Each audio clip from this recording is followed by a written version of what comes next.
नमस्कार दोस्तों, income tax act के अंतर्गत 1 जुलाई 2022 से नया टीडीएस इंसर्ट किया गया है। यदि वर्चुअल डिजिटल एसेट ट्रांसफ़र किए जाएंगे तो उस केस में टीडीएस काट के ही पेमेंट की जाएगी। अब सीबीडीटी के द्वारा नया सर्कुलर जारी किया गया है। सेक्शन की प्रोविज़न को एक्सप्लेन किया गया है, यानी कि सेक्शन 194S की। दोस्तों, नया सर्कुलर 13/2022 जो कि सीबीडीटी के द्वारा जारी किया गया है, सेक्शन 194S सब सेक्शन 6 के अंतर्गत डिफ़िकल्टी को रिमूव करने के लिए सर्कुलर जारी किया गया है। फाइनेंस एक्ट 2022 के द्वारा इनकम टैक्स एक्ट में नया सेक्शन 194S इंसर्ट किया गया है 1 जुलाई 2022 से, जो कि यह कहता है कि यदि कोई व्यक्ति किसी रेजिडेंट व्यक्ति को कोई भी सम पे करेगा वर्चुअल डिजिटल एसेट की ट्रांसफ़र के लिए, तो उस केस में उसे टीडीएस काटना है 1%। टैक्स जो है काटना है जैसे ही अमाउंट क्रेडिट किया जाएगा, पेमेंट की जाएगी रेजिडेंट व्यक्ति को विच एवर इज़ अर्लियर। लेकिन टीडीएस काटने की आवश्यकता नहीं है यदि कंसिडरेशन पे किया जाता है स्पेसिफाइड पर्सन के द्वारा और जो वैल्यू है एग्रीगेट वैल्यू है कंसिडरेशन की और 50,000 रुपीज़ से ज़्यादा नहीं होती है ड्यूरिंग द फाइनेंशियल ईयर। इसी प्रकार टीडीएस पे करने की आवश्यकता नहीं है नॉन स्पेसिफाइड पर्सन को यदि जो कंसिडरेशन या एग्रीगेट वैल्यू कंसिडरेशन की है वो 10,000 रुपीज़ से ज़्यादा नहीं होती है ड्यूरिंग द फाइनेंशियल ईयर। तो यहाँ पे स्पेसिफाइड व्यक्ति क्या है उन्हें एक्सप्लेन किया गया है, यानी कि जो व्यक्ति इंडिविजुअल और हिंदू अनडिवाइडेड फैमिली है जो कि कोई बिजनेस एंड प्रोफेशन नहीं करता है, तो उस केस में उसे टीडीएस तभी काटना है यदि वो 50,000 रुपये से ज़्यादा की पेमेंट करेगा ड्यूरिंग द फाइनेंशियल ईयर, या फिर यदि कोई व्यक्ति बिजनेस एंड प्रोफेशन कर रहा है और वो इंडिविजुअल और एचयूएफ है और उसकी जो टोटल सेल है ग्रोस असेट टर्नओवर बिजनेस से 1 करोड़ से ज़्यादा नहीं है और प्रोफेशन से 50 लाख रुपए से ज़्यादा नहीं है, तो उस केस में उसे टीडीएस तभी काटना है यदि वैल्यू एग्रीगेट वैल्यू जो है 50,000 रुपये से ज़्यादा हो जाएगी ड्यूरिंग द फाइनेंशियल ईयर। यहाँ पे सीबीडीटी को पावर दी गई है कि वो डिफ़िकल्टी को रिमूव करने के लिए गाइडलाइन जारी कर सकती है, तो इसलिए गाइडलाइन जारी की गई हैं। सीबीडीटी ने कहा है कि गाइडलाइन तभी अप्लाई होंगी यदि जो ट्रांजैक्शन की जा रही है वर्चुअल डिजिटल एसेट की वो एक्सचेंज के द्वारा की जा रही है। यदि दूसरे केस हैं जैसे कि peer to peer and other, तो उस केस में इनकम टैक्स एक्ट की प्रोविजन सेक्शन 194S ही अप्लाई होगा और इस केस में जो क्वेश्चन नंबर 6 की क्लैरिफिकेशन है सिर्फ वही अप्लाई होगी। तो यहाँ पे गाइडलाइंस में बताया गया है कि किस व्यक्ति को टीडीएस काटना है वर्चुअल डिजिटल एसेट की ट्रांसफ़र पे यदि ये ट्रांसफ़र एक्सचेंज के थ्रू की जा रही है और पेमेंट जो है वो एक्सचेंज को की जा रही है डायरेक्टली या फिर ब्रोकर के द्वारा, एंड उसके बाद ये जो पेमेंट है वो एक्सचेंज के द्वारा सेलर को की जाती है या फिर ब्रोकर के थ्रू की जाती है। सीबीडीटी ने यहाँ पे क्लैरिफाई किया है कि यदि वर्चुअल डिजिटल एसेट की ट्रांसफ़र के लिए पेमेंट पीयर टू पीयर में की जाती है, यानी कि बायर के द्वारा डायरेक्टली सेलर को कर दी जाती है, तो उस केस में बायर को टीडीएस काटना होता है। लेकिन यदि ट्रांसफ़र एक्सचेंज के थ्रू की जा रही है तो उस केस में सेक्शन 194S की जो एप्लीकेबिलिटी है मल्टीपल स्टेजेस पे हो सकती है, इसलिए डिफ़िकल्टी को रिमूव करने के लिए गाइडलाइन जारी की गई हैं।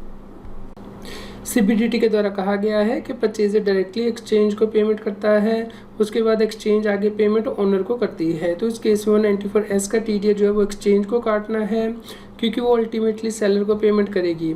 यदि ब्रोकर के द्वारा वर्चुअल डिजिटल एसेट ऑन किए जाते हैं तो उस केस में ब्रोकर को पेमेंट की जा रही है, इसलिए एक्सचेंज को इंश्योर करना है कि इसके ऊपर टीडीएस काट लिया जाए सेक्शन 194S के अंतर्गत।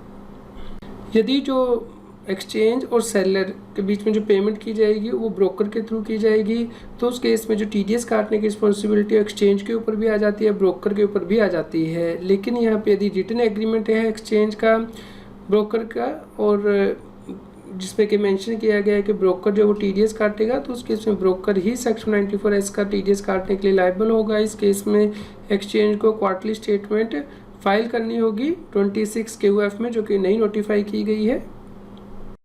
दूसरा केस हो सकता है जहाँ पे कि वर्चुअल डिजिटल एसेट जो ट्रांसफ़र किए जाते हैं एक्सचेंज के थ्रू, जहाँ पे कि एक्सचेंज ही इन्हें ऑन करती है, तो उस केस में यहाँ पे कोई मल्टीपल प्लेयर नहीं होते हैं, तो इस केस में बायर को टीडीएस काटना होता है। लेकिन यहाँ पे प्रैक्टिकल इशू आ सकते हैं क्योंकि बायर को नहीं पता कि वर्चुअल डिजिटल एसेट जो ट्रांसफ़र किए जा रहे हैं वो एक्सचेंज के द्वारा ऑन किए जा रहे हैं या फिर नहीं, इसी प्रकार यदि ब्रोकर के थ्रू ट्रांजैक्शन की जाती है तो उस केस में भी डिफ़िकल्टी आ सकती है। इस डिफ़िकल्टी को रिमूव करने के लिए CBDT के द्वारा कहा गया है कि प्राइमरी रिस्पॉन्सिबिलिटी TDS को काटने की वो बायर के ऊपर या ब्रोकर के ऊपर होगी, लेकिन एक्सचेंज इस केस में रिटर्न एग्रीमेंट एंटर कर सकता है बायर के साथ या फिर उसके ब्रोकर के साथ कि इन सभी ट्रांजैक्शन में जो एक्सचेंज है वो इसके ऊपर TDS काटेगी और इसके लिए वो क्वार्टरली TDS रिटर्न 26 QF में भी फाइल करेगी और इसे अपने इनकम टैक्स की रिटर्न में भी दिखाएगी।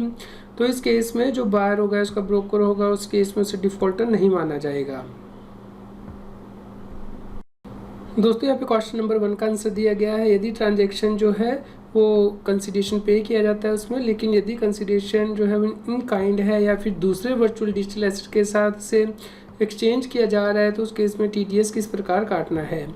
इसके लिए सेक्शन 194(s) में प्रोविज़न दी गई है कि यदि कंसिडरेशन इन काइंड है या फिर दूसरे वर्चुअल डिजिटल एसेट से एक्सचेंज किया जा रहा है तो उस केस में व्यक्ति को ये इंश्योर करना है कि इस ट्रांजैक्शन के ऊपर TDS जो है वो जमा करा दिया जाए इससे पहले कि कंसिडरेशन जो है वो रिलीज़ किया जाए।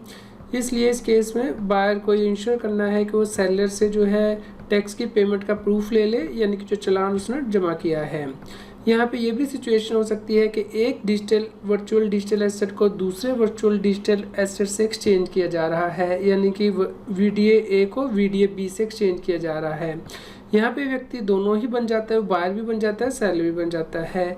यानी कि एक व्यक्ति तो बायर है A का और सेलर है B का, और दूसरा व्यक्ति बायर है B का, सेलर है A का। इस केस में उन्हें दोनों को ही इस ट्रांजैक्शन के ऊपर जो TDS है वो जमा करना होता है। इसके एविडेंस वो एक दूसरे से शेयर कर लेंगे और जो TDS स्टेटमेंट फाइल करेंगे उसमें चालान नंबर रिपोर्ट करेंगे। इसके लिए 26Q में भी प्रोविज़न इंसर्ट की गई है और 26QE जो नया इंट्रोड्यूस किया गया है उसमें भी प्रोविज़न दी गई है।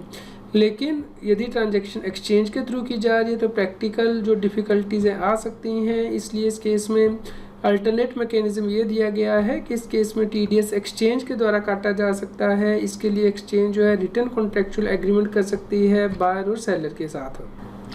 यदि अल्टरनेट मैकेनिज्म ऑप्ट किया जाता है, यानी कि TDS एक्सचेंज के द्वारा काटा जाता है, तो एक्सचेंज को इंश्योर करना है कि दोनों ही लेग्स पे जो TDS है वो गवर्नमेंट को जमा करा दे और इसके लिए फॉर्म नंबर 26Q फाइल करे TDS रिटर्न, जिसमें के जो दोनों ही लेग्स पे TDS काटा गया है उसकी डिटेल आ जाएगी। इस केस में बायर और सेलर को इंडिपेंडेंटली जो 94(s) की प्रोविज़न है उसे कंप्लाई करने की आवश्यकता नहीं पड़ेगी। लेकिन यहाँ पे यदि एक्सचेंज इस ऑप्शन को एक्सरसाइज करती है तो यहाँ पे ये भी पॉसिबिलिटी हो सकती है कि जो TDS है वो भी इन काइंड आ जाए, तो इस केस में उसे कैश में कन्वर्ट करना होगा ताकि इसे गवर्नमेंट के पास डिपॉजिट किया जाए। इसके लिए नीचे दिए गया प्रोसीजर एक्सचेंज को फॉलो करना है।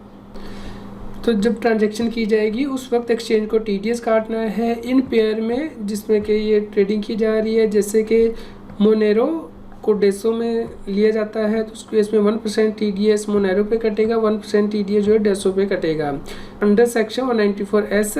तो इस केस में जो बैलेंस अमाउंट है कस्टमर को ट्रांसफ़र किया जाएगा। इस केस में ट्रांजैक्शन की डिटेल जो है वो एक्सचेंज को मेंटेन करनी होगी कि 1% TDS काटा गया है वर्चुअल डिजिटल एसेट पे। उसके बाद एक्सचेंज को इमीडिएटली मार्केट ऑर्डर एग्जीक्यूट करना है ताकि जो TDS इन काइंड में काटा गया है 1% मोनेरो 1% डेसो पे उसे प्राइमरी वर्चुअल डिजिटल एसेट में कन्वर्ट कर दिया जाए, जैसे कि बिटकॉइंस अदरजिट एक्स्ट्रा में, ताकि इसे आसानी से इंडियन रुपीज़ में कन्वर्ट किया जा सके। इस प्रकार जो ये स्टेप है वो इंश्योर करेगा कि जो non primary virtual digital assets हैं उन्हें equivalent primary virtual digital asset में कन्वर्ट कर दिया जाए ताकि इंडियन रुपीज़ में इसकी मार्केट वैल्यू जो है वो अवेलेबल हो। इसके लिए टाइम स्टैम्प मेंटेन करनी होगी एक्सचेंजेस को कि किस वक्त ये ऑर्डर जो है एग्जीक्यूट किया गया है। यदि टैक्सी जो काटे गए हैं वो प्राइमरी वर्चुअल डिजिटल एसेट में ही काटे गए हैं तो उस केस में स्टेप को इग्नोर किया जाएगा। तो जो भी TDS काटा गया सेक्शन 94(s) के अंतर्गत प्राइमरी वर्चुअल डिजिटल एसेट में तो उसे एक्युमुलेट किया जाएगा पूरे दिन के लिए और जो टाइम होगा वो 0.00 आवर से 23.59 आवर तक होगा। इस प्रकार वर्चुअल डिजिटल एसेट के लिए जो रिकॉर्ड है वो मेंटेन किए जाएंगे। ये ट्रेल जो वेरीफाई भी की जा सकती है। अब ये जो एक्युमुलेटेड बैलेंस हो गया है प्राइमरी वर्चुअल डिजिटल एसेट का उसे 0.00 आवर्स पे इंडियन रुपीज़ में कन्वर्ट किया जाएगा। इसके लिए जो मार्केट रेट होगा उस वक्त का उससे कन्वर्ट किया जाएगा। इसलिए यहाँ पे कंसिस्टेंसी इंश्योर करने के लिए CBDT ने कहा है कि मार्केट ऑर्डर 0.00 आवर्स पे जो है प्लेस किए जाएंगे और इस केस में जो सेल मार्केट ऑर्डर है उसे मैच किया जाएगा ओपन बाय मार्केट ऑर्डर से। प्राइस एंड क्वांटिटी का डेटा भी एक्सचेंज को अपने पास रखना होगा ताकि इसे वेरीफाई किया जा सके। यहाँ पे सिस्टम कोडिंग के द्वारा इंश्योर किया जाएगा कि जो इंडियन रुपीज़ में कन्वर्ट किया गया है वो अवेलेबल बाय ऑर्डर से, जो फर्स्ट अवेलेबल बाय ऑर्डर है उससे कन्वर्ट किया गया है और जो रिस्पेक्टिव एक्सचेंज है जो कि इस वर्चुअल डिजिटल एसेट को लिक्विडेट करेगी वो इसकी बायर नहीं बन सकती है। उसके बाद कस्टमर को कॉन्ट्रैक्ट नोट जो है ईमेल के द्वारा इशू किए जाएंगे कि कितना अमाउंट उसका TDS का इन काइंड जो है विदहेल्ड किया गया था और INR अमाउंट में कितना अमाउंट रिलाइज़ किया गया है। उसके बाद ये जो टैक्स INR में कन्वर्ट किया गया है उससे गवर्नमेंट के पास डिपॉजिट किया जाएगा इनकम टैक्स रूल के अकॉर्डिंग। यहाँ पे क्लैरिफाई किया गया है कि यहाँ पे कोई फर्दर TDS की एप्लीकेबिलिटी नहीं होगी जो अमाउंट इन काइंड से जो है INR में कन्वर्ट किया गया है या एक वर्चुअल डिजिटल एसेट से दूसरे वर्चुअल डिजिटल एसेट में और उसके बाद INR में कन्वर्ट किया गया है। क्या सेक्शन 194Q की प्रोविज़न भी एप्लीकेबल होंगी वर्चुअल डिजिटल एसेट के ट्रांसफ़र पे? आंसर है नहीं, क्योंकि यदि 194S के अंतर्गत TDS काट लिया गया है तो फिर उसके बाद दोबारा से 194Q के अंतर्गत TDS काटने की आवश्यकता नहीं होगी। क्या जब TDS काटा जाएगा वर्चुअल डिजिटल एसेट की ट्रांसफ़र पे वो ग्रोथ बेसिस पे काटना है यानी कि GST कमीशन को इंक्लूड करके या फिर नेट बेसिस पे इसको एक्सक्लूड करके? यहाँ पे डिफ़िकल्टी को रिमूव करने के लिए कहा गया है कि जो TDS काटा जाएगा नेट बेसिस पे काटा जाएगा सेक्शन 94S के अंतर्गत यानी कि GST चार्जेस को एक्सक्लूड करना है। यदि ट्रांजैक्शन को पेमेंट गेटवे के थ्रू किया जाता है तो क्या उस केस में TDS दोनों को ही काटना होगा? इसके लिए क्लैरिफाई किया गया है कि इस केस में बायर जो है वो TDS काटेगा यानी कि यदि ABC जो है प्लेटफॉर्म है तो उसे TDS काटने की आवश्यकता नहीं होगी। इस केस में जो पेमेंट गेटवे है वो अंडरटेकिंग ले सकता है व्यक्ति से कि उसने TDS काट लिया है। सेक्शन 194S की प्रोविज़न 1 जुलाई 2022 से एप्लीकेबल हुई है और ये सेक्शन ये कहता है कि TDS काटने की आवश्यकता नहीं है स्पेसिफाइड व्यक्ति को यदि वैल्यू एग्रीगेट वैल्यू 50,000 रुपये से कम है और यदि व्यक्ति अदर देन स्पेसिफाइड पर्सन है और वैल्यू 10,000 रुपीज़ से कम है। तो इस केस में लिमिट कैसे चेक करनी है इसके लिए क्लैरिफाई किया गया है कि ये जो लिमिट है 50,000 रुपये की या फिर 10,000 रुपये की वो फाइनेंशियल ईयर वाइज चेक करनी है यानी कि 1 अप्रैल 2022 से। इस प्रकार यदि value aggregate value already exceed हो चुकी है यानी कि 50,000 रुपीज़ या 10,000 रुपीज़ फाइनेंशियल ईयर 22-23 के लिए 30 जून 2022 तक, तो उस केस में अब आप जो भी पेमेंट करेंगे 1 जुलाई 2022 से आपको TDS काटने के बाद ही पेमेंट करनी है और ये TDS आपको काटना है at the time of credit और payment whichever is earlier. इस प्रकार यदि कंसिडरेशन ऑलरेडी क्रेडिट कर दिया गया, पे कर दिया गया 1 जुलाई 2022 से पहले तो उस पर TDS नहीं कटेगा सेक्शन 194S के अंतर्गत है। दोस्तों आप इस सर्कुलर को डाउनलोड कर सकते हैं, इसका लिंक इस न्यूज़ की वीडियो डिस्क्रिप्शन में भी दिया गया है। उम्मीद करते हैं आपके लिए यह न्यूज़ यूज़फुल रही होगी। कृपया लाइक कीजिए, शेयर कीजिए ताकि सभी लोगों तक ये जानकारी पहुंच पाए और वो इनकम टैक्स की कॉम्प्लायंस कर पाएँ। रेगुलर GST और टैक्स अपडेट के लिए इस चैनल को सब्सक्राइब करें। आप हमें Telegram app CA Satbir Singh टैक्सील पर ज्वाइन कर सकते हैं ताकि आप GST और इनकम टैक्स के रेगुलर अपडेट अपने मोबाइल पर ही प्राप्त कर सकें।